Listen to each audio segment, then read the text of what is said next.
Bom, eu vou tentar dar aqui o gás, né, para a gente não ficar também muito tempo aí, mas, assim, com certeza trazer os aspectos mais importantes, né.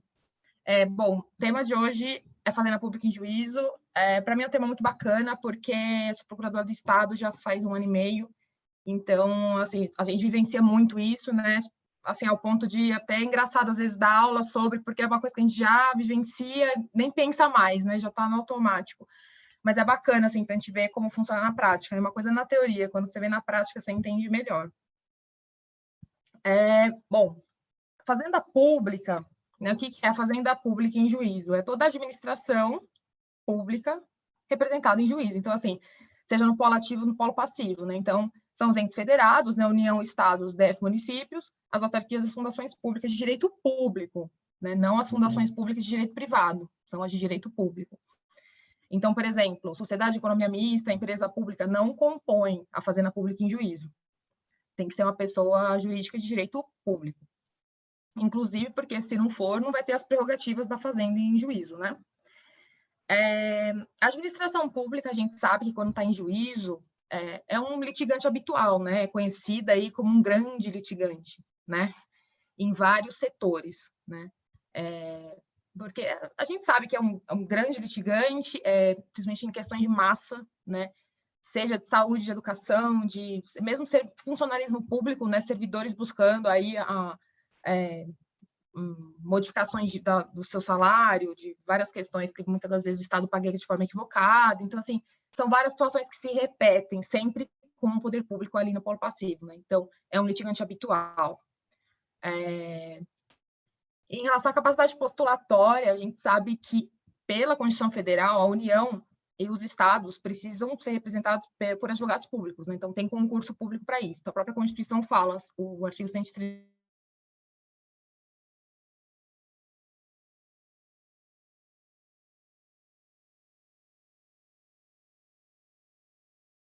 No caso dos municípios, a Constituição não fala expressamente. Então, qual que é a ideia? O município é representado processualmente, né, em juízo, ou por seu prefeito ou por procurador, né? Então, o município que tiver uma lei, né, municipal que criar o cargo de procurador, ele vai ser representado em juízo por procurador.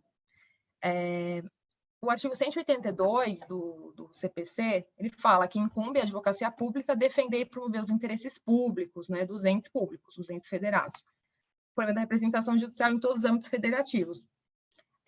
Então, a gente vê que assim, a Constituição não fala dos municípios, né, dessa questão da advocacia pública, mas o CPC fala, né? Então, a ideia é que assim, seria salutar se tivesse, né, uma advocacia pública, uma carreira, né? O artigo 75 do CPC, da mesma forma, fala que serão representados em juízo ativo e passivamente a União, pela AGU, o Estado e DF por seus procuradores, e o município, como a gente mencionou aqui, pelo prefeito ou procurador.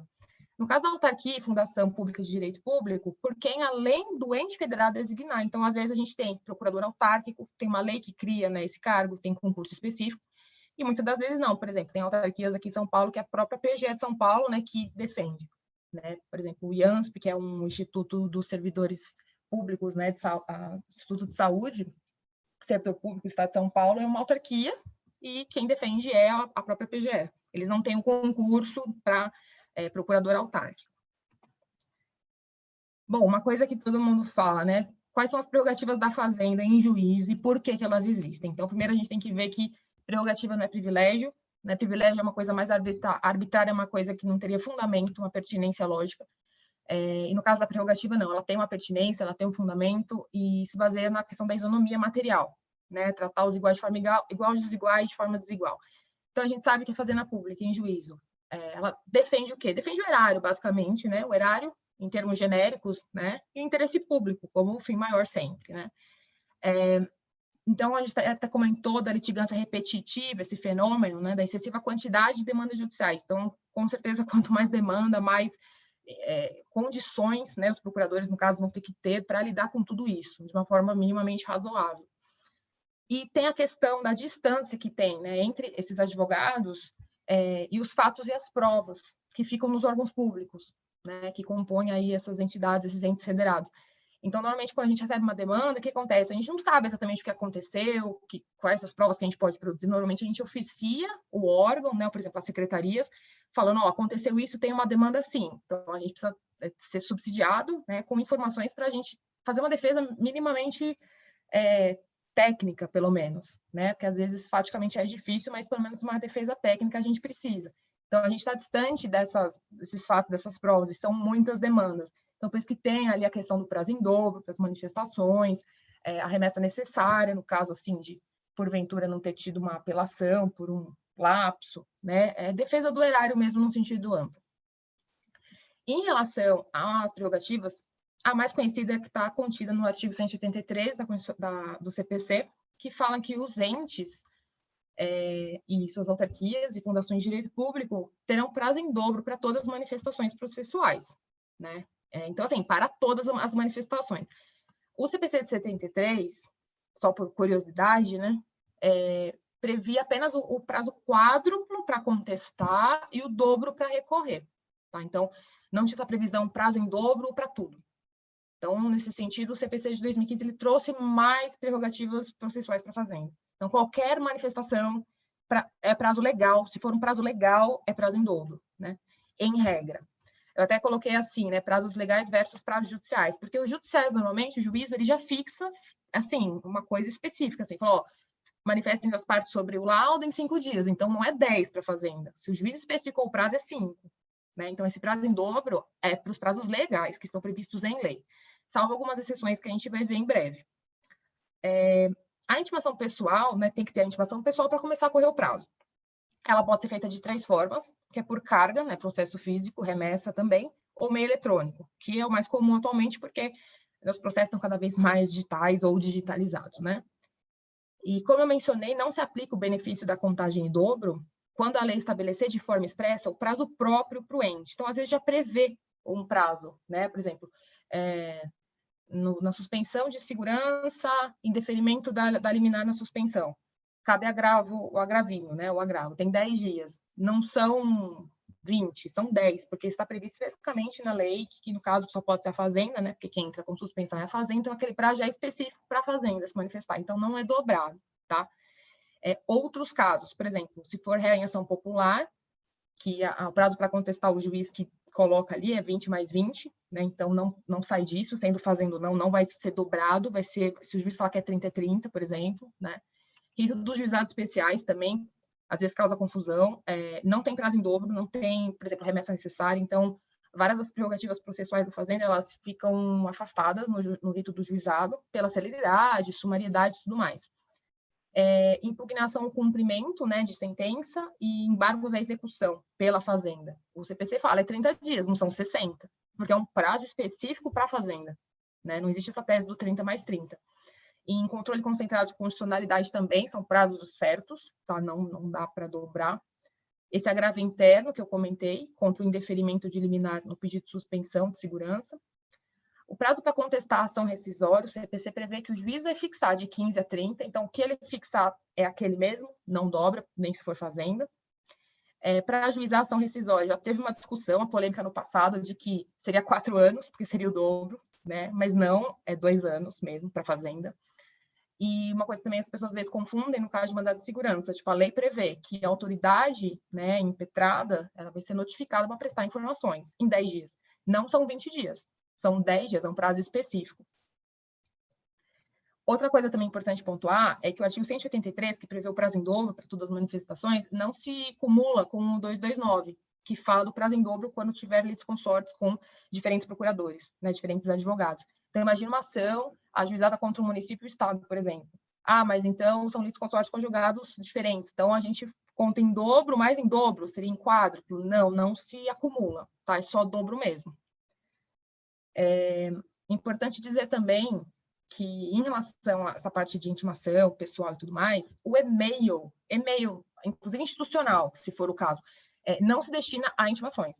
Né? Então, às vezes, o juiz ele pode determinar assim, que se dê ciência ou alguma coisa assim para o procurador específico, tal, por e-mail, mas o e-mail não pode ser um meio de intimar, no máximo de cientificar, notificar alguma coisa nesse sentido, mas para ciência mesmo, não para fins de contagem de prazo. Tá? Então, não pode, por e-mail. Né? As intimações, elas vão, né, direto para o representante judicial. Então, no caso, por exemplo, do Estado de São Paulo, vai para a Procuradoria do Estado de São Paulo. Questão do prazo, né? Então, a gente sabe como que funciona. Normalmente, vamos pensar numa intimação pelo portal. São 10 dias corridos a partir da data que manda para o portal, né, a decisão. Depois disso, você começa a contar o prazo a partir do primeiro dia útil, né? Então, são 10 corridos, salvo se você der ciência antes, o que não se recomenda, né? Se recomenda ter um tempinho a mais e depois contar o prazo do ato que você vai praticar. Eu até coloquei aqui para a gente dar uma simulada rapidamente. Vamos supor uma sentença da Vara da Fazenda Pública enviada pelo portal dia 20/8, que é uma segunda-feira. Qual seria o prazo fatal para opor ED, né, opor embargo de declaração? Então, assim, são 5 dias, mas como é dobrado e a Vara da Fazenda, é rito comum, são 10 dias para a Fazenda, né? Então, seriam 10 dias corridos. Então, você tem que contar, por exemplo, 1, 2, 3, 4, 1, 2, 3, 4, 5, 6, 7, 8, 9, 10. Então, o 10 terminaria dia 3 de setembro. Então, você conta agora 10 úteis, né? Porque prazo processual é útil, no CPC de 2015. 1, 2, 3, tem o feriado no 7, 4, 5, 6, 7, 8, 9, 10. Então, seria dia 18, certo? 18 de setembro, pelo que eu contei aqui agora. Porque, assim, o prazo do portal são 10 dias corridos. Começou a contar o prazo processual, são dias úteis. Tem que tomar cuidado com isso.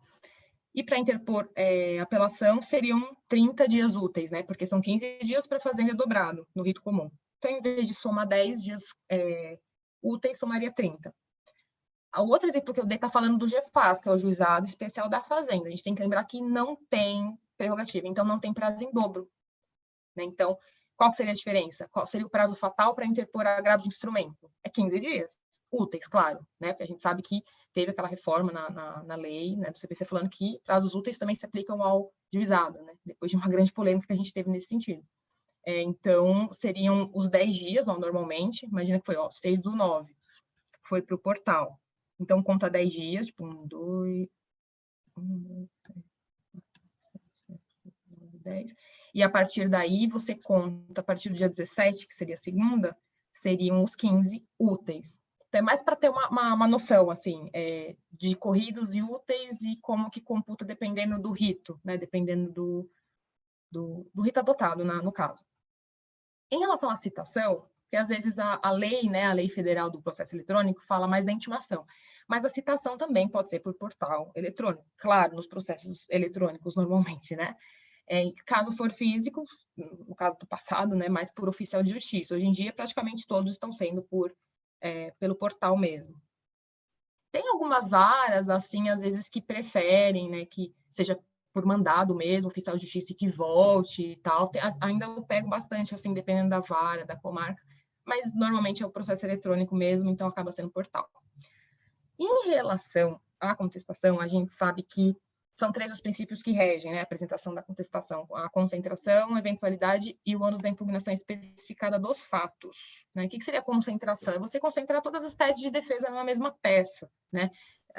Não tem como falar, não, mas eu vou falar daquela tese em outra peça. Não, você tem que falar agora, né? Então, você tem que falar tudo, as teses preliminares, as teses prejudiciais, de mérito, tudo, né? A eventualidade você tem que falar tudo o que pode ser que venha a ser apreciado. Você não pode deixar para depois, é tipo uma preclusão mesmo. E o ônus da impugnação especificada em tese, se você não faz a impugnação especificada dos fatos, é praticamente uma confissão, seria, né?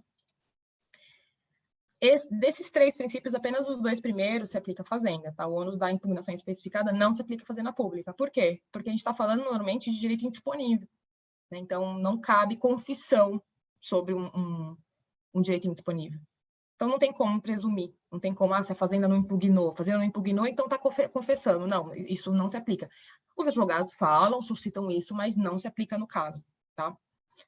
Em relação a isso, né, tem a questão da revelia. O que é a revelia? A revelia, na verdade, é a ausência de contestação. Não contestou. O réu é revel. Ponto. Né? Então, quais as consequências disso? Em tese, ele assumiu uma posição de desvantagem no processo. A gente tem efeitos material e processual. O material seria isso que a gente acabou de falar. Os fatos narrados pelo autor serão reputados como verdadeiros. Então, a Fazenda não sofre esse efeito material justamente porque não cabe confissão, né, daquele direito material veiculado na demanda. Então, são direitos indisponíveis.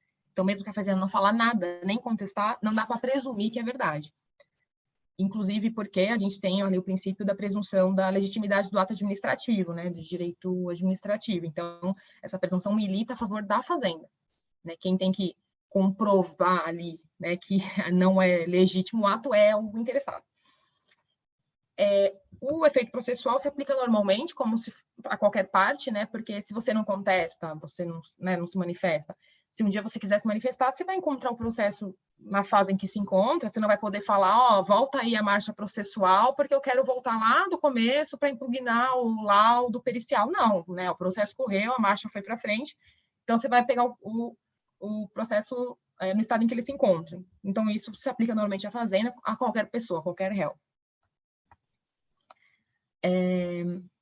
Em relação à prescrição, né, em favor da Fazenda, qual que é o prazo? É quinquenal, né? São 5 anos. Então, não se aplica, por exemplo, responsabilidade civil. O Código Civil de 2002 fala que são 3 anos, né? Indenização, no caso de responsabilidade de reparação civil. Se aplica o prazo de 5 especificado aqui nesse decreto, o 20.910 de 32. Por quê? Porque é um prazo específico, é uma lei especial, embora mais antiga, muito mais antiga que o Código Civil de 2002, o STJ já entendeu que, né, o STF, que se aplica esse decreto. Então, são 5 anos. Para todas as fazendas, tá? Qualquer esfera de governo. Esse decreto entender que também se aplica a decadência, porque essa distinção mais técnica entre prescrição e decadência se deu apenas com o Código Civil, tá? Aquela coisa do natureza constitutiva, desconstitutiva, natureza reparatória, ressarcitória, né? A diferença entre a prescrição e a decadência. Isso foi depois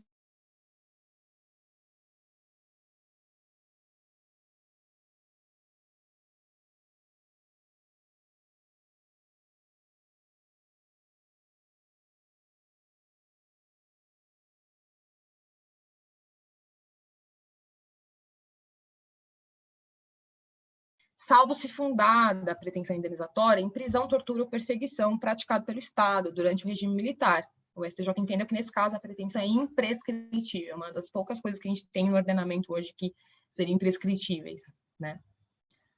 Em relação à prescrição, é importante a gente pontuar e diferenciar a prescrição de fundo de direito e de trato sucessivo. Muitas pessoas não me escutam falar, mas quando a gente fala de fazenda pública, a gente vê muito isso, né? O que seria? A prescrição de trato sucessivo tem a ver com aquela pretensão que se protrai no tempo. Então, todo mês tem ali a violação. A violação, ela se perpetua. Todo mês, todo dia, depende aí da situação, do direito que está sendo violado.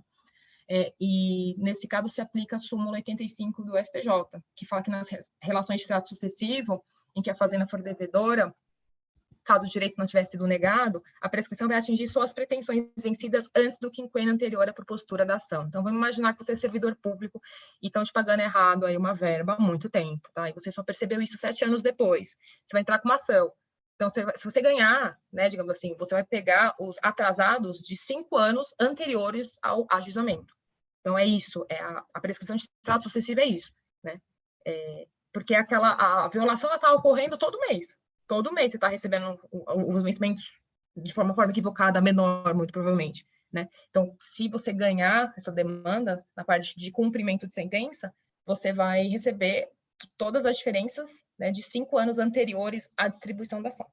É isso que é a trato sucessivo. É diferente da prescrição de fundo de direito, que é quando acontece um ato, a administração nega alguma coisa para você, é um ato específico. E são 5 anos a partir dali que você tem para buscar enfim, normalmente não é reparação, assim, né? No caso salarial é mais nítida essa coisa do trato sucessivo, porque se repete mês a mês, né? Fundo de direito é quando tem uma negativa mesmo expressa, uma coisa formalizada, um direito negado expressamente, tá? Um ponto muito importante também da gente falar da fazenda em juízo tem a ver com as despesas processuais, porque tem muita aquela coisa de a fazenda não paga nada, a fazenda não quer pagar, né? Assim, enfim. Em relação às despesas, a gente tem que dividi-las em 3 espécies. A gente tem as custas, a gente tem os emolumentos e a gente tem as despesas em sentido estrito. As custas, elas remuneram a prestação da atividade jurisdicional, né? Então, as custas são as taxas judiciais. Normalmente é um percentual, 1% sobre o valor da causa, 4%, dependendo, né, do que for aí. Então, né, se você não tiver a gratuidade da justiça ou isenção legal, você tem que pagar, né, para conseguir entrar com uma ação, para a sua ação ser conhecida, tramitada, enfim. Os emolumentos, eles remuneram os serviços de cartório não oficializados, então são os cartórios extrajudiciais, né, que são serviços pagos ali pelo público mesmo, né, particular. E despesas em sentido estrito, no sentido de que são terceiros que estão prestando serviços ao judiciário. Então, por exemplo, perito, oficial de justiça, que paga ali o seu transporte, né, então, qual que é a grande diferenciação que a gente tem que fazer aqui? A fazenda, em regra, não vai pagar nem custo nem emolumento, seja por lei, seja por convênio, seja, enfim. Agora, as despesas em sentido estrito tem que pagar. Tudo bem, muitas das vezes é no fim do processo, ou no próximo orçamento, né? Mas paga, porque é um terceiro, não é uma estrutura, né, judicial, extrajudicial, que tem a ver com o Estado. É um perito ali que prestou o seu serviço, né? Então, se, por exemplo, o poder público ele não tem ali um órgão para isso, conveniado para fazer essa perícia, ele vai ter que pagar se essa perícia for feita por fora, tá? Como qualquer particular, isso é normal, tá? Dispõe o artigo 91 do CPC que as despesas dos atos processuais praticados a pedido da Fazenda, MP Defensoria, serão pagas ao final pelo vencido. Então, normalmente, então, a Fazenda não vai adiantar, tá, essas despesas. Ela não adianta. Se perder, paga ao final, mas paga, tá? Como eu mencionei, essas perícias, por exemplo, poderão ser realizadas por entidade pública, se tiver isso, né? Então, por exemplo, perícias de saúde aqui no estado de São Paulo, quem faz, né, é o IMESC, né? A parte de processo, quando já judicializou, né? Então, teria aí, imagina, se toda a perícia fosse custeada ali ao final, seria um gasto muito grande, porque são muitas perícias, né? Então, é melhor que seja assim mesmo. E se não tiver, né, um órgão dentro ali, uma estrutura dentro do órgão, pode ser também paga no próximo orçamento, né? Inclui e paga no futuro. Mas esse modelo é mais raro, né? Eu vejo mais assim, ou pagar mesmo ao final, se vencido, ou ter um órgão para isso, uma entidade pública para isso, que eu acho que seria a melhor das opções, né? Em relação às custas e emolumentos, diferentemente das despesas em sentido estrito, o STF já ratificou o entendimento de que tem natureza tributária, né? Então, por isso mesmo que a gente tem a questão de fazenda em tese não pagar, porque a gente está falando de ente público e a gente está falando de uma imunidade recíproca em tese, porque não é imposto, né? A imunidade recíproca, a Constituição Federal fala de imposto. Parte da doutrina já entendeu que se aplicaria também, tá? Mas o ideal, o que seria? Cada ente daria isenção, né, desses tributos no âmbito da sua, digamos assim, sua jurisdição ali, né? Então, por exemplo, a União já deu a dela, né? A Lei 9289 de 96 fala, são isentos de pagamento de custos. Eles colocam expressamente União, Estados, municípios, territórios, né, se fosse o caso, DF, respectivas autarquias e fundações. Então, a própria União falou, qualquer ente público, a Fazenda Pública e Juízo, na esfera da Justiça Federal, não vai pagar custos. Então, ela já deu a sua própria isonomia, né? Da mesma forma, em relação a previsões sobre a AGU, né, a Lei 9.028 fala, a União, suas autarquias e fundações são isentas de custos e emolumentos e demais taxas judiciárias, bem como depósito prévio, multa e ação rescisória, em quaisquer foros e instâncias. Essa parte em quaisquer foros e instâncias tem uma questão doutrinária e tal em relação ao direito tributário, porque como que essa lei, uma lei federal, poderia conceder isenção, né, de um tributo que é de competência de outro ente. Então, o ente, por exemplo, o Estado de São Paulo, que tem que ter a sua lei isentando os entes, os outros entes, né? O ideal é que seja assim, né?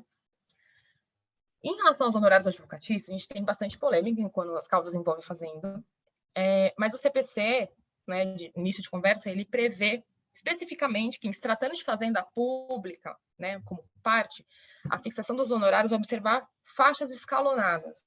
Então, depende do valor, né, contado em salários mínimos, vai ser um percentual, um mínimo e um máximo em cada faixa. Se o valor ultrapassar, por exemplo, a primeira faixa, será esse percentual sobre a primeira e o valor que sobrar vai ser outro percentual. E assim por diante. Por isso que são faixas escalonadas, né? Então, por exemplo, mínimo de 10% e máximo de 20%, se o valor da condenação ou proveito for até 200 salários mínimos. Então, aí vai até, né, quanto maior o valor do proveito da condenação, menor o percentual, né? Por que são partes escalonadas? Porque o parágrafo 5º do 85 fala, conforme o caso, quando a condenação ou o benefício for superior ao valor do primeiro inciso, a fixação do percentual vai observar a faixa inicial e, no que exceder, a faixa subsequente, e assim sucessivamente. Uma das disposições mais polêmicas do 85, eu acho que é o 8º, que está dando muita polêmica. Por quê? Porque, em causas envolvendo a fazenda, o judiciário aplica bastante ainda a fixação por equidade dos honorários. Né? Fazenda vencida aplica por apreciação equitativa. Então, aplica normalmente R$2.000, R$3.000 por equidade. A advocacia privada luta muito contra isso, tem até um RESP que começou a ser julgado recentemente, até coloquei se alguém tiver interesse, 1.644.077, que fala sobre isso. Porque qual que é a grande questão? CPC 73 falava, artigo 20, parágrafo 4º, nas causas de pequeno valor, valor inestimável, quando não houver condenação ou quando for vencida a fazenda, os honorários serão fixados conforme a apreciação equitativa do juiz. Só que o CPC de 2015 ele não prevê se for vencida a fazenda. Só que qual é a tese, né, da advocacia pública? É que entende-se que foi elevado, que era uma tradição, embora não esteja mais no CPC atual expressamente, ainda se aplicaria essa previsão, por ser fazenda, por normalmente envolver direitos que são inestimáveis, etc. É uma questão, assim, claro, né, em termos de trabalho, de profissão, é o que a gente defende mesmo, que deve ser por apreciação equitativa, principalmente quando o valor da causa é estrondoso ou quando o valor da condenação é completamente irrazoável e desproporcional, né? Por exemplo, eu trabalho na área da saúde e normalmente, assim, tem uns tratamentos caríssimos e os advogados colocam, às vezes, milhões no valor da causa e aí vem uma condenação, 10% do valor da causa atualizada, é uma bomba, assim, é um valor de honorários, assim, absurdo, né? E a complexidade da demanda é baixíssima, durou menos de um ano, às vezes transita em menos de um ano, né? Então, baixa duração do processo, baixa complexidade, então a gente luta bastante contra isso, assim, porque vira um enriquecimento sem causa mesmo. Em relação ao parágrafo 7º, também teve alguma polêmica, porque prevê que não são devidos honorários no cumprimento de sentença contra a fazenda que enseja expedição de precatório, desde que a fazenda não faça impugnação ao cumprimento. Então, em tese, a pessoa entrou com o cumprimento, né, teve a sentença. Começou o cumprimento, a fazenda não impugnou, e vai expedir precatório, né, provavelmente por o valor tal, então a fazenda não vai ter que pagar esses honorários incidentais aí no cumprimento. Mas por que deu polêmica? Porque a súmula 345 do STJ diz que são devidos os honorários pela Fazenda nas execuções individuais de sentença proferidas em ações coletivas, ainda que não embargadas. Então, parecia contraditório, né? Porque a súmula estava falando que, mesmo se a Fazenda não embargasse, ela deveria pagar os honorários também no cumprimento, e o parágrafo 7º disse que não, se não impugnar, não teria que pagar. Então, qual era a ideia? Será que o novo CPC está acompanhando a súmula? Tipo, a súmula ainda estaria vigendo entre nós? E a conclusão do STJ no tema 973 foi exatamente essa, de que sim, a súmula mantém o conteúdo porque são coisas diferentes. O que o parágrafo 7º fala? Está falando de um cumprimento individual, de uma sentença individual. E a súmula fala de um cumprimento individual de uma sentença coletiva. Essa é a diferença. É isso que o STJ concluiu. Né? E por que essa diferença? Porque normalmente essas habilitações, né, essas execuções individuais, né, cumprimento individual, sentença coletiva, elas são praticamente uma ação de conhecimento nova, porque a pessoa tem que provar que faz jus, que cumpre os requisitos, vai ter que provar o valor do dano. É um processo cognitivo, assim, não é só um mero cumprimento ali, me dá, o valor é esse, não é bem assim. Então, acaba sendo aí um novo processo, sim, então cabem, né, os honorários. Essa é a diferenciação. Em relação à isenção de alguns valores, o CPC prevê várias, né? Como é a lei que está prevendo, a gente chama de isenção, né? Então, por exemplo, isenção de preparo para recorrer, né? Que é o valor que você precisa pagar para poder recorrer. Porte e remessa. Porte e remessa, em termos de recurso em processo digital, não faz sentido, né? O porte e remessa era para mandar, né, o recurso. Mas hoje em dia está meio prejudicado. Mas, enfim, o artigo 1007, parágrafo 1º, prevê isenção, tá? De recurso de preparo, porte e remessa de recursos for interposto Fazenda, Defensoria, Ministério Público. O 968, parágrafo 1º, prevê isenção do depósito para ajuizar a ação rescisória, porque para ajuizar a ação rescisória precisa depositar 5% do valor da causa, tá? E a Fazenda não precisa disso.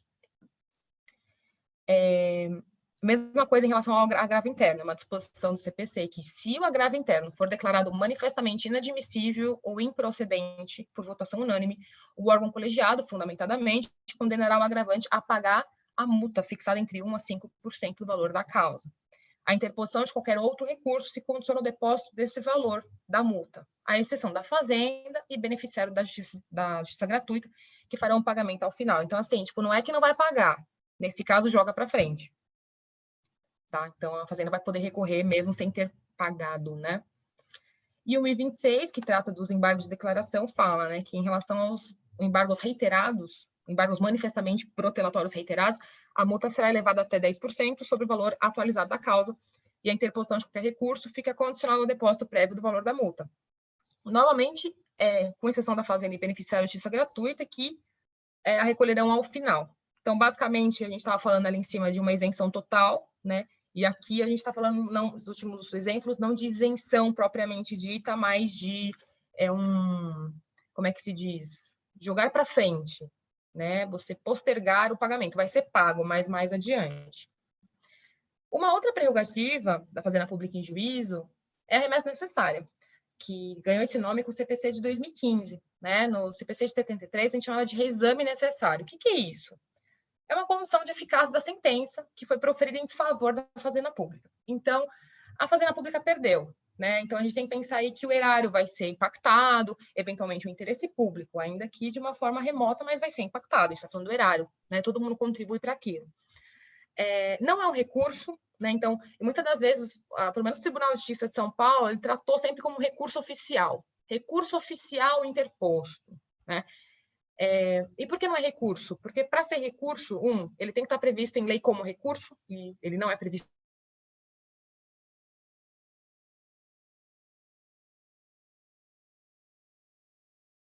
Então, se não tem voluntariedade, não é recurso, né? O juiz ele é obrigado a remeter ao tribunal, salvo algumas exceções que a gente vai ver agora. Mas, em regra, a Fazenda perde, tem que remeter ao tribunal. Outra coisa que eu também não coloquei aí, mas, por exemplo, o foco não é direito recursal, né? Mas para ser recurso, tem que ter a dialeticidade, então tem que ter resposta ao recurso. A gente não tem resposta à remessa. Você não vai falar para os interessados, falar, apresentem suas contrarrazões à remessa necessária. Não tem dialeticidade, não tem resposta, ninguém vai impugnar, porque não tem recurso, tem razão. Não tem razão, remessa não tem razão, não tem uma peça de remessa. Por isso que é uma condição de eficácia da sentença, não é um recurso. Tá? A remessa está no 496, é o duplo grau de jurisdição. Então, assim, é uma condição de eficácia da sentença. Né? Então, muitas das vezes, às vezes não teve, e às vezes é uma tese, nulidade, né, lá na frente, que você pode suscitar, falando, não tenho como cumprir isso aqui, não tenho como pagar isso nesse cumprimento, porque não teve a remessa necessária. Né? Então, o que o CPC fala? Sentenças proferidas contra a Fazenda e, inclusive, julgamento de embargos de execução fiscal procedentes, né? O parágrafo 3º do 496, ele fala que não se aplica em alguns casos. Por exemplo, dependendo do valor do proveito econômico da condenação, conforme o ente que for. Então, assim, por exemplo, em relação à União, não é necessária a remessa se o valor da condenação for inferior a 1.000 salários mínimos. Né? Estados e DF, 500 salários mínimos, vai diminuindo. Municípios, 100 salários mínimos. Em tese, né, presume-se, o CPC presumiu que é conforme a capacidade aí financeira, fiscal, orçamentária do ente. Então, assim, é como se uma condenação de menos de 1.000 salários mínimos não pegasse nada para a União, é mais ou menos isso. Que ela tem um porte financeiro que dá conta disso, é mais ou menos isso. Claro que varia muito, a gente sabe, né? A gente sabe, por exemplo, que pega um município, por exemplo, como São Paulo, tem um poderio, capacidade, né, financeira muito maior que a maior parte dos municípios do Brasil, né? Mas, salvo essas exceções excepcionais, aplica-se mais ou menos isso mesmo. E também não se aplica remessa se tiver a sentença, assim, sido proferida conforme jurisprudência vinculante, tá? Porque também não faria o menor sentido, né?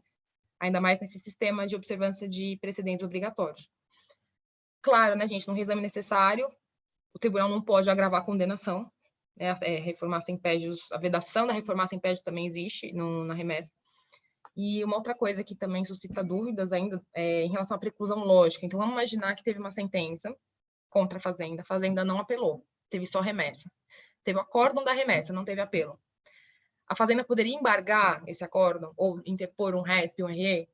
Poderia, não tem preclusão lógica, né? Já teve um julgado falando que não teria interesse, porque não apelou, mas não, é uma nova decisão, é um acordo, a partir disso pode surgir uma nova pretensão. Em relação à tutela provisória contra a Fazenda, é um dos temas mais polêmicos, né? Normalmente porque é aquela coisa do, não cabe contra a Fazenda, meu Deus, vai esgotar o objeto, né? E várias questões. Realmente, a gente tem muitas regras que limitam, tá? A concessão de liminares contra a Fazenda. Na DC 4, o STF já falou que são constitucionais essas regras que limitam essa concessão de tutela antecipada contra a Fazenda. Então, a gente tem limite, sim, né? A gente tem limitações. Mas sim, a gente sabe que Fazenda Pública leva tutela provisória a rodo, de urgência, principalmente de urgência, né? Mas de evidência também, cautelares em geral e tudo mais. É claro que tem casos em que não tem como, né? Então, por exemplo, a lei do mandato de segurança fala, né? Artigo 7º, parágrafo 2º, não se concede medida liminar que tenha por objeto, por exemplo, entrega de mercadorias e bens provenientes do exterior. E se esgotaria o objeto, a pessoa pega o bem, né, o objeto ali some e não devolve nunca mais, tá? É mais ou menos isso, assim, é como se a demanda ficasse sem sentido depois, né? Não precisaria nem julgar depois. Questões envolvendo pagamentos, esse tipo de coisa também tem que segurar, né? Por exemplo, pagamentos contra a Fazenda, em regra, a gente sabe que tem que esperar o trânsito em julgado. Então, até multa contra a Fazenda, né? A multa é devida desde o descumprimento da ordem judicial, mas você só pode cobrar depois do trânsito em julgado. Você tem um título, transitou, é um dinheiro, né, vai ter que pagar, então é só depois. E aí vai receber por precatório ou RPV. Interessante notar que quando tem uma tutela provisória deferida contra a Fazenda tem 3 formas de atuar, né, para impugnar essa decisão. Inclusive de forma concomitante. Então, ela pode agravar, que é o mais comum, né, artigo 1015, inciso 1º, pode fazer um pedido de suspensão de liminar, tutela antecipada, tutela provisória, o presidente do tribunal respectivo, e ajuizar uma reclamação mesmo, né? Se a decisão violar entendimento de súmula vinculante ou decisão do STF em controle concentrado de constitucionalidade. Nesses 2 casos aí, a reclamação não precisa esgotar as vias ordinárias. Inclusive concomitante. Então, se a Fazenda quiser, se for um caso muito especial, muito complexo e tudo mais, ela pode, se ela quiser, entrar com essas 3 medidas ao mesmo tempo. Tá? Mas, normalmente, casos mais habituais, é só o agravo mesmo. Né? Às vezes rola um pedido de reconsideração, embargo de declaração depois, alguma coisa assim, memoriais e tal. A suspensão de liminar, de segurança e tutela provisória é mais para casos mais assim, emblemáticos, mais delicados, eventualmente. Em relação à multa que eu comentei agora, né? Cabe multa contra a Fazenda, né? Polêmica doutrinária já superada há muito tempo, assim, cabe, né? O CPC não faz diferenciação nenhuma. Mas a grande questão é a inocuidade, assim. Eu já imaginava, e entrando para trabalhar com a Fazenda, eu vi que é inócuo mesmo, assim. O juiz vai lá e fala, eu aumento para R$1.000 por dia, limitado a 1 milhão, para fornecer o bem tal, em 5 dias. Gente, não vai fornecer em 5 dias, né? Não tem como fornecer em 5 dias. Então, você pode colocar 5 milhões a multa ali, que é inócuo, né? Na verdade, se for cobrado um dia essa multa, só vai onerar ainda mais o erário. Então, assim, realmente não faz sentido. Isso funciona com entidades privadas e não com públicas. Professora, mas aí ninguém executa essa multa? Executa. Executa? E aí, o que acontece? Então, a gente recorre bastante, tá, no cumprimento, e a gente consegue muitas vitórias até. Tem desembargador, né, tem Câmara que exclui a execução da multa. Com que fundamento que eles excluem? O fundamento é que o bem da vida foi entregue. Foi entregue, mesmo demorado. Mesmo demorado. Justamente porque, assim, a ideia do processo seria o quê? O bem da vida que a pessoa está pedindo. Né? Com atraso ou não, com uma falha parcial ou não, foi entregue. E, assim, a multa, na verdade, tem caráter coercitivo. É para compelir, né, aquela pessoa, enfim, a entidade, a cumprir a obrigação de fazer. Né? Cumprir a obrigação, ainda que parcial, ou ainda que com um pouco de mora, ela cumpriu. Então, eles entendem que... No seu caso, por exemplo, que você está na área da saúde, sei lá, se a pessoa chega a falecer, entregou, beleza, entregou, mas a pessoa faleceu. Olha, a gente recorre, eles habilitam os herdeiros para cobrar multa. Tá? E a gente faz impugnação, a gente fala que não, que o direito se esvaziou e tudo mais. Às vezes a gente ganha, o juiz extingue mesmo, porque falou morreu, morreu, acabou, né? No máximo condena a gente a honorários para o advogado. Mas às vezes não, tá? Tem até entendimento do STJ, tem precedentes que dizem que o direito à multa, no caso, é direito patrimonial mesmo, pós-morte, porque os herdeiros eles podem ter acesso a isso, tá? Então, muita gente briga até o fim por causa disso. Isso e vocês alegam enriquecimento ilícito também, essas coisas? Sim. Tá certo. Obrigada, professora. Não, imagina, pode falar, pode perguntar. Tá bem. E nesse exemplo que você deu, inclusive, isso quando não vira um outro processo, né? Que aí os herdeiros eles vão entrar falando que por causa da mora, a pessoa morreu. Então, elas querem ser indenizadas porque, em tese, demorou 24 horas a mais a aplicação do remédio, então a pessoa morreu por causa disso. Né? Então, enfim. Bom, como eu mencionei, cabe sim, né, multa, acho que não tem muita discussão, né? É igual aquela coisa do cabe intervenção judicial em política pública, a gente está cansado de falar, né? Até a gente que trabalha com isso sabe que cabe. Claro que a gente fala que tem que ter uma omissão do administrador, tem que ter um abuso, uma ilegalidade, não é assim também, né? O judiciário não pode se tornar o novo administrador público por meio de canetada. Canetada não, né? Agora é token, né? Mas tem os termos, né? Cabe, mas tem os termos, né? Então, assim, cabe às trentes, que é a multa combinatória, cabe, né? O STJ já bateu o martelo. E em mandado de segurança, a gente recorre bastante disso, a gente ganha muito, fala que descabe, por quê? Porque já tem o seu regime de responsabilização próprio, o mandado de segurança contra a autoridade pública já tem o crime de desobediência previsto no artigo 26, então não precisa, se torna inócuo a cobrança de multa, já tem um regime de responsabilização própria. Eu coloquei também a questão do bloqueio judicial, que a gente também recebe muitas na cabeça. Cabe, a STJ já assinalou faz muito tempo, né? Principalmente essas demandas urgentes, principalmente questões de medicamentos, de saúde, sempre, aquela questão da urgência, né? Da minha experiência, eu acho que faz muito mais sentido do que as trentes, porque as trentes é inócuo. Eu sou completamente contra, eu não vejo o menor sentido. Mas faz, professora, mas eles costumam fazer? O judiciário costuma fazer? Bloqueio o tempo inteiro. Bloqueio? Sério? Muitas vezes, às vezes é uma ampola de remédio que custa R$500 mil e bloqueia. Eu nunca vi bloqueio ainda. E aí a gente corre, lógico, né? A gente sempre tem que avisar, a gente vive oficiando a Secretaria de Saúde. Olha, o juiz está quase autorizando o bloqueio, tem previsão de entrega? Como é que está o processo de compra? E a licitação? E o pregão? A gente está sempre oficiando. E eles mandam informação. Então, às vezes, assim, eles não têm um remédio para dar, não tem, né, o tratamento, aquilo que a pessoa quer. Só que eles têm uma informação. Olha, o pregão número tal foi registrado dia tal, a gente está esperando a empresa vencedora assinar ou está esperando homologar. Você vai informando o juízo para tentar procrastinar isso vai obstando, vai demorando um pouquinho mais para fazer o bloqueio. Isso, a ideia é não bloquear, certo. Né? Claro, porque aí a fazenda está contando aquele dinheiro para outras coisas, né? Já teve juiz assim que determinou expressamente, indique a conta judicial para fazer o bloqueio. E assim, muitas das vezes você sabe que, por exemplo, a conta não vai ter o dinheiro que a pessoa, né, quer. E é difícil ficar fazendo isso, né? E às vezes juízes não gostam que você não se manifesta, não fala. Eu já recebi até por e-mail institucional uma ordem de bloqueio para eu tomar providências. Eu falei, nossa, caramba, acharam o meu e-mail, mas é muito louco isso. E eu corri muito, porque é um remédio caríssimo, é o Spinraza, né, para AME tipo 1, que o SUS tem, né, já incorporou para o AME tipo 1, mas tem o AME tipo 2, 3, 4, que muitas pessoas ajuizam para conseguir também. E é caríssimo, cada ampola é muito caro, assim, é R$500 mil, assim, né? E essas ações são julgadas procedentes com muita frequência? Essas Sim. ações de medicamento de alto custo? E o Estado tem que se virar. Se vira nos 30. Nossa. se vira nos 30, mesmo não tendo indicação técnica, né, tipo, os técnicos E quando é pareceristas da saúde. medicamento que não tem autorização pela Anvisa?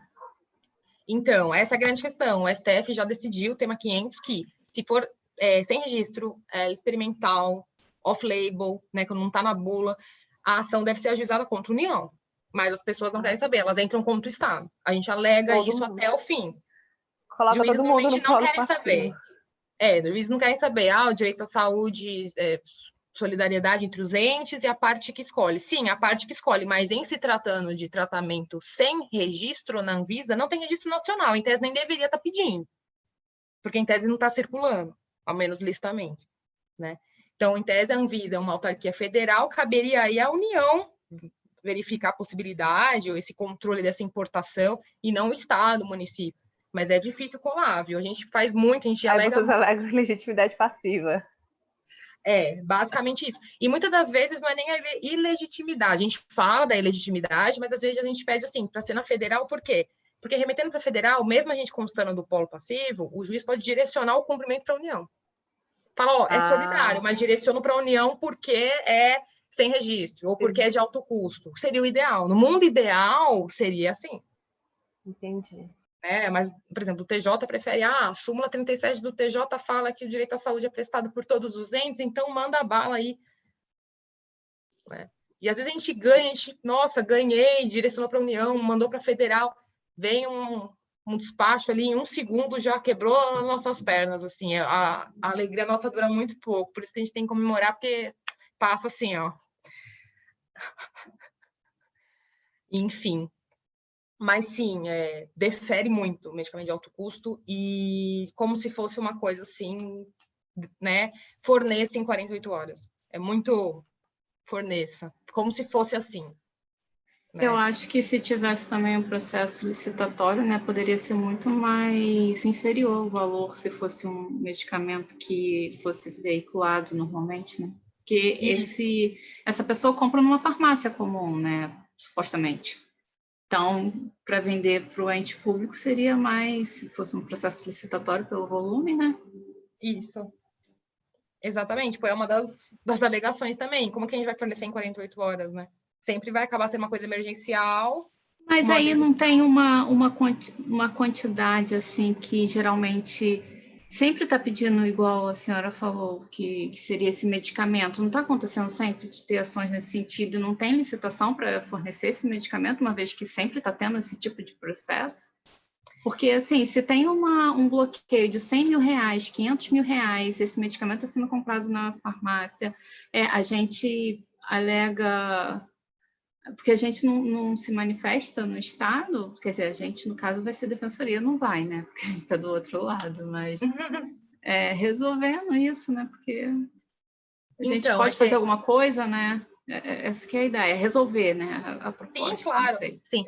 Mas respondendo a sua questão, essa coisa do a gente não pode comprar e deixar estocado, já que estatisticamente muitas pessoas estão entrando com ação pedindo esse remédio, não tem como, porque as compras da fazenda, elas são baseadas, elas precisam de uma ordem judicial específica. Então, qualquer compra, seja emergencial, seja por licitação, tem a quantidade certa. Então, normalmente, quando uma pessoa entra lá, por exemplo, ganha uma liminar, e tem que dar todo mês o remédio, aí sim, você tem uma ordem, vai para compra, procedimento de compra, pregão, e aí sim, você tem uma ordem judicial que está fundamentando aquilo. Revogou a liminar por sentença de improcedência, suspende a demanda. Mas sobrou 3 unidades. Aí a secretaria pode remanejar esses 3. Aí tudo bem. Para novas demandas, para urgências, mas não já comprar sempre uma quantidade certa sem embasamento judicial, entendeu? Entendi, como se tivesse demanda mesmo, porque o valor do medicamento é muito elevado, e aí isso geraria um custo horário desnecessário, desproporcional. Sim, muito provavelmente para ter um controle mesmo, né? Até para fins de tribunal de contas, né? Não dá para comprar assim, porque comprou por quê? Né? Tanto que às vezes a gente está cobrando a secretaria de itens que nem constam da ordem judicial, e eles falam para a gente, olha, mas isso aqui não tá. Né? A pessoa pediu a insulina, mas não pediu a seringa, e a pessoa está pedindo a seringa. E a gente não pode dar porque não tem decisão. É assim, entendeu? Então tem que ser uma coisa... Obrigada. Imagina. Então, vamos continuar aqui. Estava falando das polêmicas do dia a dia. Mas isso aí é igual eu falo, na primeira vez dói, na segunda vez você já não... Sabe, você faz o seu trabalho, dá o seu melhor, mas não garante nada, né? Assim, né? Na pior das hipóteses é o que eu falo, a gente tem que cumprir. Oficia para a secretaria cumprir. Enfim, o que a gente também pede muito, principalmente nesses casos de cumprimento de sentença, cobrando multa, principalmente, multas elevadíssimas, né? A gente pede pelo menos para reduzir, né? Na verdade, a gente ganha mais o pedido de redução que de exclusão, tá? A exclusão é mais raro. Mas a gente pede para reduzir porque falou, realmente, teve a mora, sei lá, demorou 20 dias para dar, mas a parte não provou prejuízo de saúde que ela teve por causa disso. Não foi algo excessivo. No fim, a gente cumpriu. A gente está cumprindo até hoje. A gente junta os recibos, comprovando todas as dispensações efetuadas, a boa-fé, todos os ofícios mandados para a secretaria. A gente está agindo, a gente está fazendo nossa parte, entendeu? Então, a gente ganha muito a redução com essas alegações. Porque vira um despropósito. Desvirtua o instituto, né? Porque já ficou lá atrás do cumprimento, já teve o bem da vida, muitas das vezes a pessoa já, sabe, melhorou ou morreu, e o advogado está lá gritando que quer aquele dinheiro elevadíssimo, né? Enfim. Que nem eu comentei, eu coloquei aqui, né, das falhas parciais, tá? A pessoa conseguiu o bem da vida, então estaria cumprido. Bom, agora a gente vai para um tema que o pessoal não gosta muito, mas é bom saber um pouquinho, né? Como é que funciona. Porque a gente está falando de cumprimento contra a fazenda, é bom falar um pouco. Eu coloco cumprimento de decisão judicial contra a fazenda, mas normalmente as pessoas falam cumprimento de sentença. É porque a gente não tem só sentença para cumprir. A gente recebe muitos cumprimentos, inclusive provisórios, né? De uma decisão liminar, né? Então, não é só de sentença. A gente também recebe cumprimento provisório de decisão liminar, tutela antecipada. Né? Porque o juiz dá 10 dias para dar o remédio, a gente não dá o remédio, e aí eles entram com cumprimento provisório de decisão judicial. Né?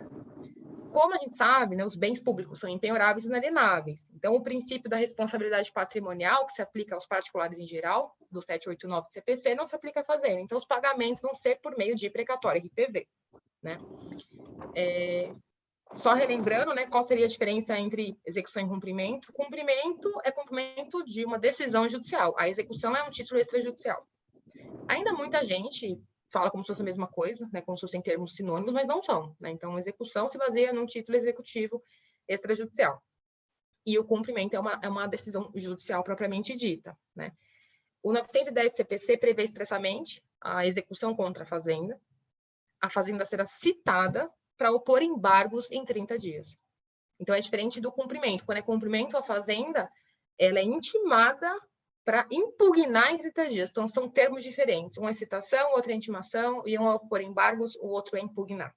Então, são terminologias diferentes. Parece que não, mas muda bastante coisa. Né? Não opostos embargos ou transitada a decisão, que os rejeitar, expedir-se aplicatório ou requisição de pequeno valor, né? Que é o valor ali conforme o ente decidir. A diferença também entre o cumprimento e a execução é interessante notar. Muitas das vezes, as pessoas, principalmente quando a gente está estudando para concurso, a gente fica decorando coisa, né? Tem coisa que não tem lógica, que tem que decorar mesmo, tá, gente? Nada contra, a favor, na verdade. Mas tem coisa que, se você for ver pela lógica, você não precisa nem decorar. E, nesse caso, é uma das coisas que eu sempre falo. Isso aqui tem lógica. Por quê? Quais as matérias alegáveis na defesa de uma execução contra a fazenda? O que a fazenda pode falar, suscitar ali né, nos embargos dela? Qualquer matéria que ele seria lícito deduzir como defesa no processo de conhecimento. É como se fosse uma ação de conhecimento, é amplo, ela pode falar qualquer coisa. Por quê? Porque não teve um processo de conhecimento prévio. É um título executivo extrajudicial. Agora, lá no cumprimento, já vou até jogar para frente, está previsto aqui o que a fazenda vai poder alegar. É um rol exaustivo daquilo que a fazenda vai poder alegar. Por quê?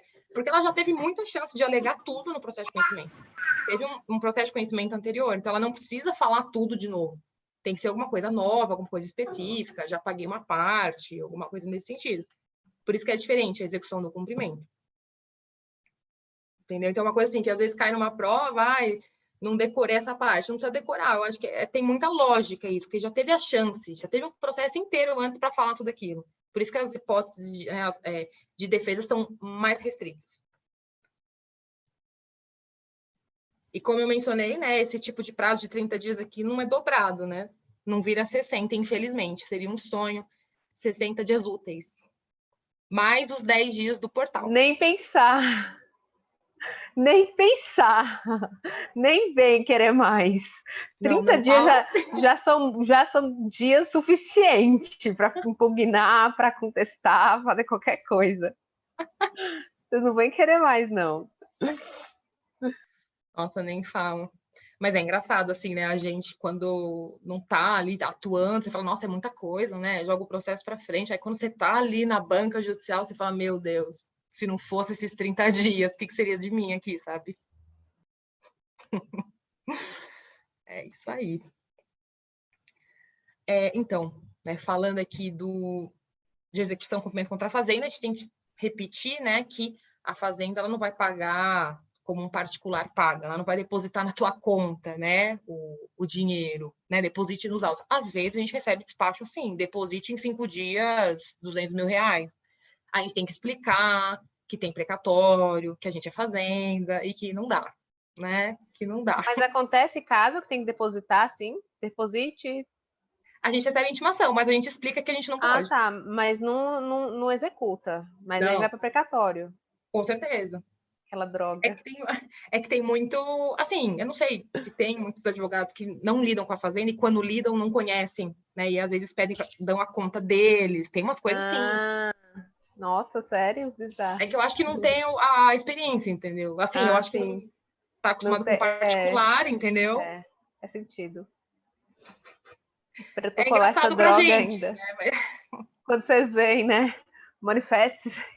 Manifeste. Ai. comprove o pagamento em 5 dias na conta do exequente aqui. Fala, tá bom, coitado, isso aí vai virar crédito comum, praticamente Fica um esperando. quilogramário.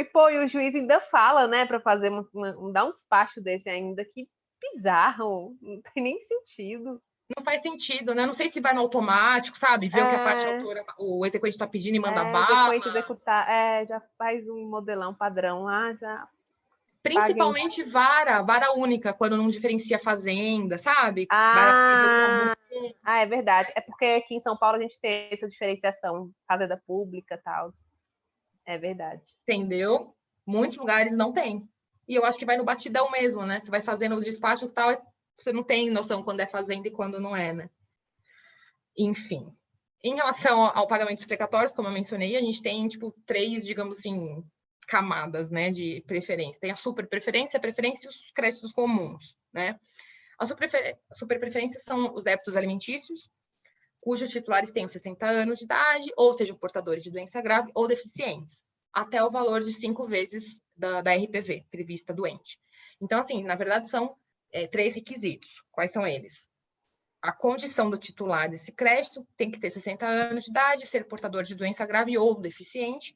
O valor é até 5 vezes o valor da RPV doente, que está devendo, né? Ele tem uma lei prevendo isso. E tem que ser débito alimentício, que são os salários, vencimentos, proventos, pensões, né? E até indenizações diversas, né? Indenização por invalidez, responsabilidade civil, várias coisas. Só uma dúvida, professora. Se o valor for maior que esse e a pessoa é da superpreferência, vai pagar esse valor aqui de até os 5 e depois ela recebe a outra parte? A outra parte ela vai receber por precatório, mas vai para a terceira fila, vai para o fim da fila, entendeu? Ah, entendi. Boa, fraciona para esse fim. Acho que é uma das únicas hipóteses que cabe o fracionamento. Ah, boa, não sabia. Entendeu?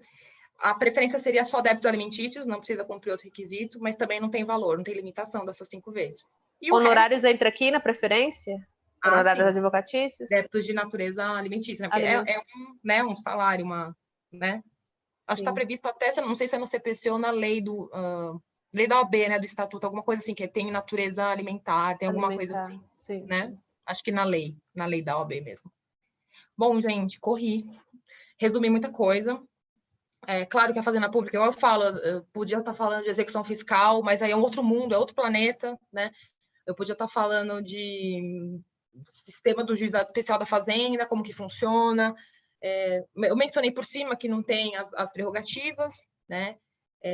Mas, por exemplo, normalmente a Fazenda, né, quando a gente é citado no juizado, a gente acaba tendo os 30 dias mesmo para contestar, mas não por causa do prazo em dobro, é porque prevê alguma coisa assim, né, na lei, que tem que ter, entre a citação e a audiência, pelo menos 30 dias de antecedência. Eles usam por analogia esses 30 Mas dias. é FONAGE? É alguma coisa do FONAGE ou não? É de onde? Eu acredito que não, é a praxe mesmo. No começo eu até achava estranho. Eu falei, nossa, mas era, né, é 15 dias, porque Mas não você é também faz... A senhora faz Fazenda Pública e Juizado da Fazenda Pública? faz tudo. Ah, tudo? Tudo e mais um pouco. Interior também, tudo. Então é bem diferente, né? Por isso que é engraçado. Quando você lida só com uma vara, ou só com, por exemplo, Eli Lopes, é uma forma de atuação, juiz diferente e tal, mas agora quando você pega assim em geral, tem que tomar muito Como cuidado. interior do estado, né? Do estado também de São Paulo, você pega. Isso é muita Sim, coisa, é que na então. verdade, assim, cada regional tem as suas demandas tal, só que em algumas bancas especiais, alguns tipos de ação são trazidos para a gente. Então, por exemplo, eu estou pegando coletivas do interior, relacionadas à política pública de saúde e tudo mais. Então, você lida, assim, com varas, assim, cíveis do interior, que acham que também é tudo canetada e a fazenda tem que dar em 24 horas. Porque Professora, como eu faço a maioria das minhas ações são distribuídas no Eli Lopes, então já tem um padrão, né? Já segue um padrão específico de ações da Fazenda, óbvio. Sim, você já espera. Na verdade, mesmo no Eli, tem umas coisas ali que você fala, meu Deus, só pode ser da vara tal, né? Você sabe já, né? É muito engraçado até, né? Às vezes você nem lê o nome e você sabe. Já sabe. Né? Certo.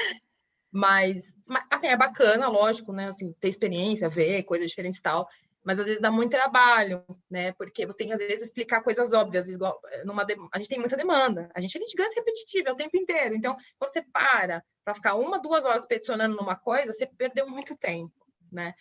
E, às vezes, esses dias eu até, acho que mês passado, eu tive até muita dificuldade num caso, porque o juiz não aceitava que a multa, a astrente aplicada contra a fazenda, tinha caráter cominatório.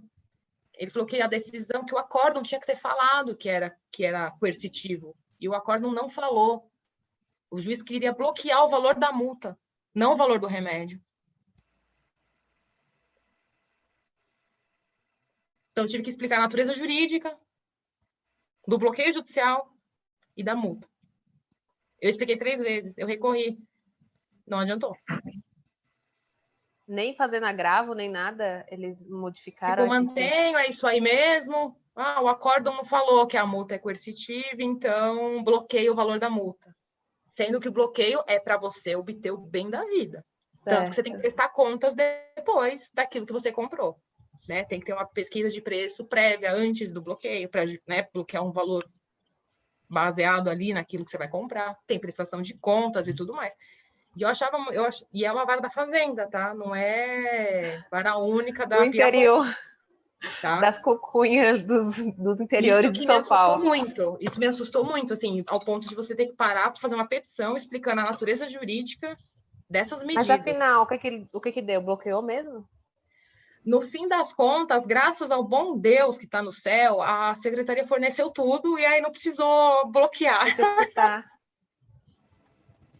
Professora, por favor. Oi.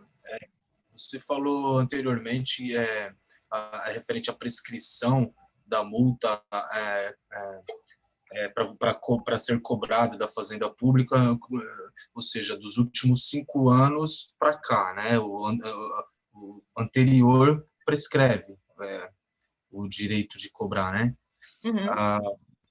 No caso, isso se aplica ao contrário também? Por exemplo, se uma pessoa executada numa execução criminal, por exemplo, deve uma multa, ou até mesmo um bem material com multa, é possível uma pessoa civil pedir a prescrição da multa anterior aos últimos 5 anos? Ou seja, se eu tenho um veículo, ou se de repente eu tenho um processo criminal com multa no meu nome, eu consigo pedir a prescrição do anterior aos últimos 5 anos?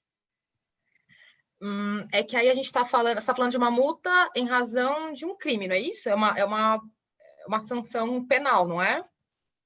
Também, mas aí chega uma fase que vai para a Fazenda Pública executar, não é isso? Isso. Aí vira uma execução fiscal, é uma CDA, né? Sim, mas aí, por exemplo, essa execução fiscal, ela também tem essa natureza de prescrição com base nos tributos, no Código Tributário, que você citou anteriormente? Essa de trato sucessivo, você diz, dos 5 anos que você estava comentando? É? Não é a mesma coisa. Seria tipo um fato específico, assim. É porque execução fiscal já é 5 anos, mas da Constituição, né? Do débito, digamos assim. É diferente. Ah, entendi. Então, essa multa da qual eu estou falando não prescreve. Não, ela prescreve. Se, por exemplo, a Fazenda não cobrar judicialmente em 5 anos do lançamento definitivo, prescreve para a Fazenda. Em 5 anos, entendeu? Da Constituição. Caso ela já tenha ido para a dívida ativa, ainda assim é possível a prescrição do anterior aos últimos 5 anos ou mantém ad eterno essa dívida? Não tem como manter ad eterno, porque a Fazenda ela tem o prazo tanto para constituir, né, para lançar, quanto para cobrar em juízo. Então, se ela foi só para a dívida ativa, ela não está constituída ainda, né? A Constituição, ela tem que ter o lançamento. Enquanto não lançou, não tem nem como prescrever. Se passou 5 anos e não lançou, decaiu. Nem tem como falar de prescrição, porque nem lançou. Não é ad eterno, não fica ad eterno.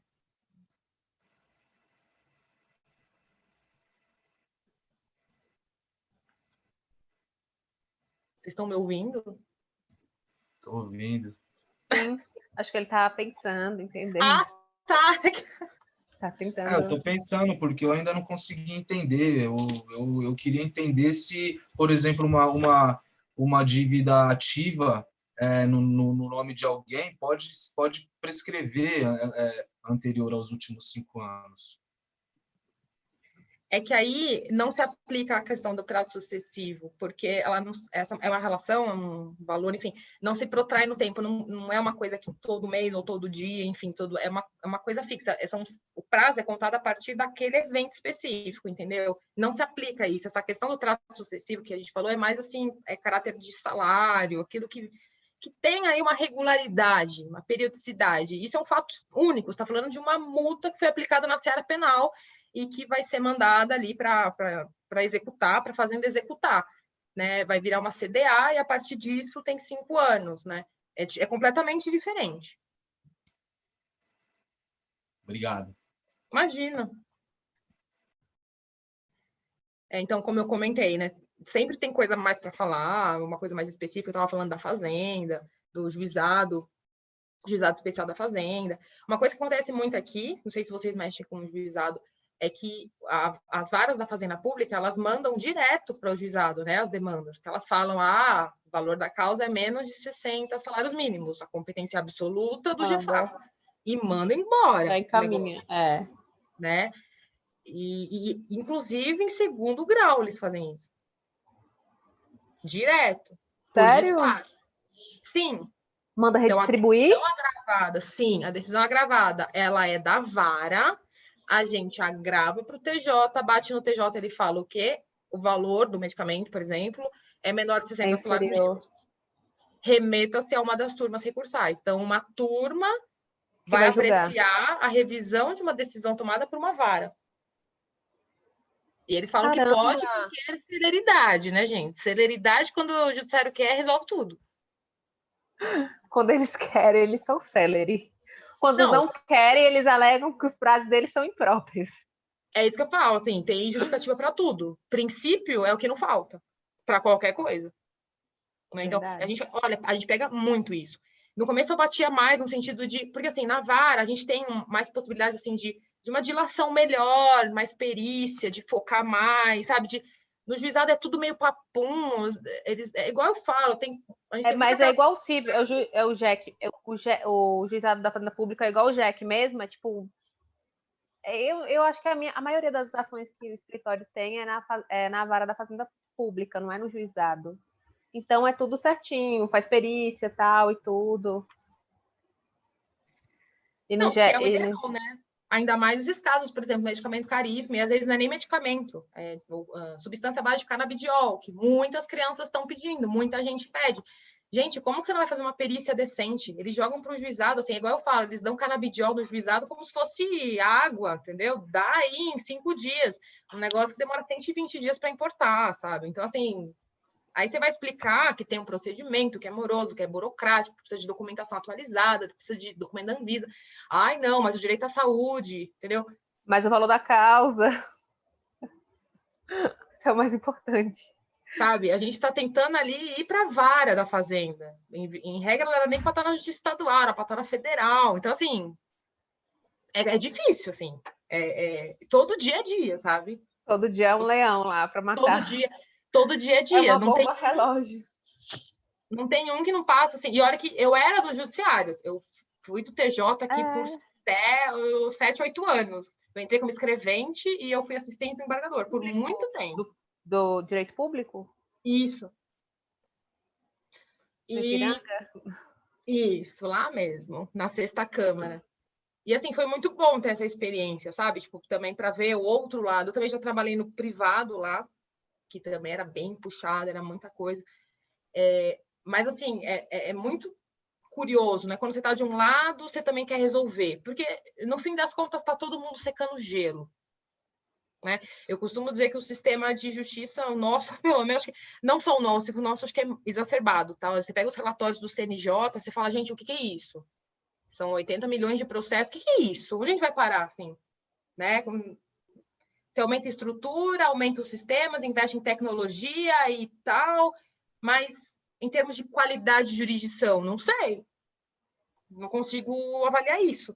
Em termos de metas quantitativas, ok, estamos bem até. Né? Pelo menos aqui em São Paulo, nossa, não sei o que vocês percebem, mas assim...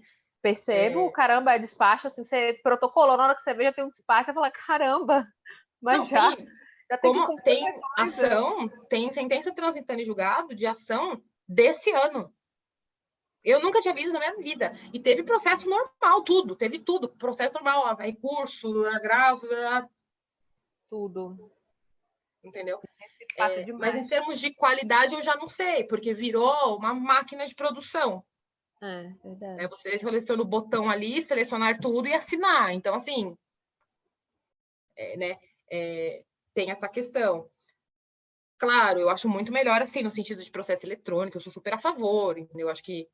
E várias coisas, inclusive nessa pandemia, eu acho que a gente tinha que levar alguma coisa disso, assim, de bom para a vida, sabe? Principalmente para a vida forense, porque mostrou que, gente, muita coisa não precisa ser presencial, pelo amor de Deus. Sem dúvida. Isso aí também eu bato esse negócio de ficar indo, e coisinha, e paga avião, e paga não sei o quê, e paga táxi, e trânsito. Pra às vezes chegar lá e o juiz nem olhar na tua cara, sabe? Não tem acordo. Pode ir embora, tchau. Não tem acordo, tchau. Assina aqui. Não faz o menor sentido, né? E, na verdade, eu acho que ampliou o acesso à justiça, no sentido de tá tendo muito mais sustentação oral, despacho por videoconferência, porque tem muita gente do interior que não tem condição, nem financeira, nem tempo, nem nada, às vezes, de mobilidade, às vezes de ficar vindo de vir para cá fazer sustentação oral, verdade. É até uma reclamação dos bastidores, tipo, os desembargadores não aguentam mais. Porque acaba logo pandemia, né? Porque não aguenta mais, né? Porque facilitou muito. Semana passada eu acompanhei uma. Não fui eu quem fiz a sustentação, mas eu acompanhei. E é bem bizarro, porque assim, eles têm pouco conhecimento tecnológico, então eles... Aí não é? Gente, aí eles ficam... É muito bizarro, é muito engraçado. Mas pra gente é bem melhor, né? É o nosso mundo, porque para nós que somos jovens, essa facilidade aqui é de outro mundo, Você trabalhar de casa, você não precisar ficar indo fazer audiência presencial. Eu falo que é um sonho, eu diria, né? Também, sem dúvida. Assim, acho que é algo que tem que ser levado muito para a vida. Para a vida. É uma coisa que eu acho que de bom que a gente pode levar.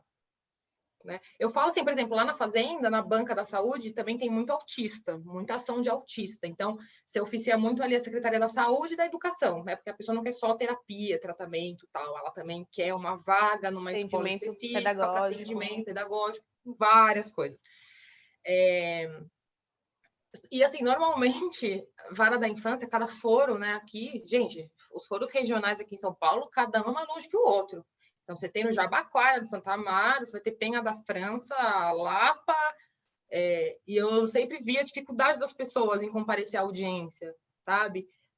Muitas das vezes, às vezes não dava para ir, porque, né, trânsito e chuva e não chegue. São Paulo, pelo amor de Deus, né? Então, às vezes, tinha que tirar o dia inteiro. Você tinha que tirar o dia inteiro para uma audiência que não ia dar em nada. Verdade. Entendeu? É isso mesmo. Então, eu acho que, assim, isso, não sei, espero, tá? Que tenha essa repercussão mesmo pós-pandemia, sabe? Torço muito. Também, torço muito para que permaneça desse jeito. Cara, você tem que pensar que não é só uma. Não é uma questão tipo, tô pensando só em mim, mas não é. Você deixa de pegar transporte público, fica menos lotado, você menos poluição, menos trânsito. É um todo. Menos estresse, né? No fim da linha é menos estresse. Verdade. Mas é isso, gente. Mas é isso. Se alguém tiver mais alguma pergunta, eu estou disponível. Eu já tô exagerando, eu já tô conversa de comadre aqui já. Imagina. Mas você mexe contra a fazenda? Justamente, porque eu tenho ações contra a fazenda, então assim, é igual para você, é meu dia a dia, então é interessante saber. Não, mas até trocar experiência e tudo, tipo, por exemplo, a gente estava, né, curtindo da defensoria, tipo, um dos grandes autores é sempre a defensoria, né? Então tem muitas questões que envolvem isso, até a questão dos honorários, né, que a gente ganha bastante isso, assim, que o Estado de São Paulo não deve pagar honorários para a defensoria, porque é um órgão do Estado. Pagando. Confusão, a gente ganha bastante. Né? E os honorários lá da Fazenda Pública? Dos advogados públicos? Vai para você? Então, o CPC prevê, né? E fala que o ente tem que ter uma lei prevendo, regulamentando e tudo mais. Mas a maioria dos entes ainda não tem uma coisa específica, né? Na verdade, cada ente, assim, é muito louco essa coisa assim, advogado público, salário, o subsídio, né? Salário, né? Os vencimentos, é muito assim, cada um tem o seu e é um pouco confuso. Eu diria que está mais ou menos, a gente está numa fase mais de discutir aquela questão do teto, né? Tô vendo aí, porque tem os entes que já têm essa previsão legal, mas tem a questão do teto, se passa, se não passa, se é, né, verba para contribuição, se não é. Acho que tem mais essa questão assim de natureza jurídica, teto constitucional. Acho que falta muito aí para a gente subir nesse assunto, sabe? Eu acho que agora mais está a polêmica, por exemplo, dos honorários sucumbenciais quando a fazenda perde. Eu acho que a polêmica atual está mais essa, assim, não está tão focada nos honorários para o advogado, sabe? Ainda não. Tem entes que já estão, entes federados que estão avançados, mas a maioria não. Ainda não tem lei e tal. Certo. Entendi, professora, mas é isso. Muito obrigada. Nada, eu que agradeço, gente. Cumpri a meta da 1h30 de novo. Não, mas que isso ninguém aguenta, né? Para uma sexta ainda, né? Nossa, uma sexta, recesso, pelo amor de Deus. Recesso. Segunda-feira ainda tem coisa. Mas é isso, muito obrigada, professora. Imagina, gente, eu que agradeço. Qualquer coisa eu estou disponível no e-mail, tá bom? Tá bem. Passa o material pra gente, professora. É verdade. Ainda bem que você me lembrou. Peraí. Aí, ó. Eu só quero agradecer também, muito obrigada, ela foi muito proveitosa, os slides também foram maravilhosos, né? Tá ali tudo bem direcionadinho, muito obrigada. Nada, imagina, eu que agradeço. Deixa eu pegar aqui. É tanto arquivo no computador, quando você vê, você não sabe nem onde você pôs, né? Peraí.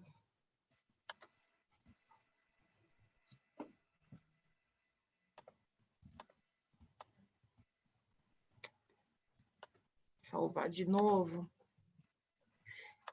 Eu tô achando que eu trabalho tanto que meu computador cansou de trabalhar. Eu tenho falado isso para algumas pessoas, meu computador não tá normal.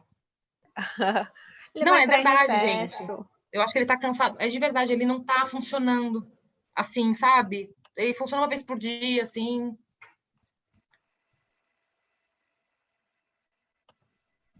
Vamos tentar, agora vai.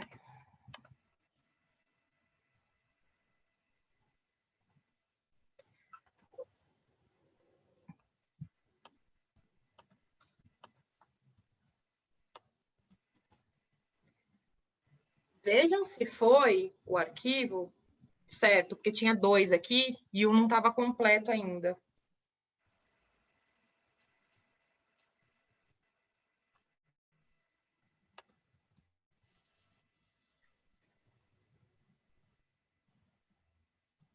Foi? Deu certo? Sim, professora, deu certo, sim. Ótimo, então, Tá gente. dispensada. Pode aproveitar o recesso. Vocês que estão dispensados, nossa, nem me falam. Botar tudo em dia aí. Vamos que vamos. Gente, obrigada, um beijo, Obrigada, boa noite. professora. Final de ano bom para vocês, apesar de tudo, né, que está acontecendo. A gente não tem mais noção do que vai ser o amanhã. Mas, né, fé e esperança de que tudo vai se resolver da melhor forma, tá bom? Amém, que assim seja. Obrigada para a senhora também. Um beijo. Beijo, gente. Tchau. Boa noite. Boa noite. Boa noite, gente. Beijo.